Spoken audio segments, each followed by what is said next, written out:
La nuova app della Regione Veneto è disponibile ora su tutti gli store online e raccoglie oltre 40 servizi digitali della pubblica amministrazione.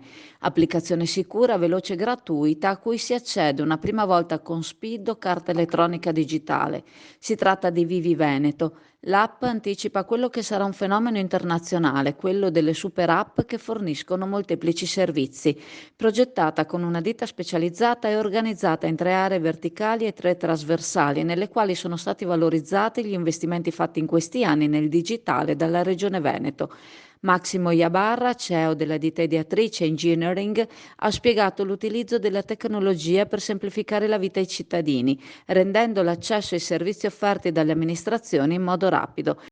L'esperienza dell'azienda nell'ambito della pubblica amministrazione ha permesso la realizzazione di un'app in grado di creare un unico punto di accesso per i servizi pubblici in ambito regionale.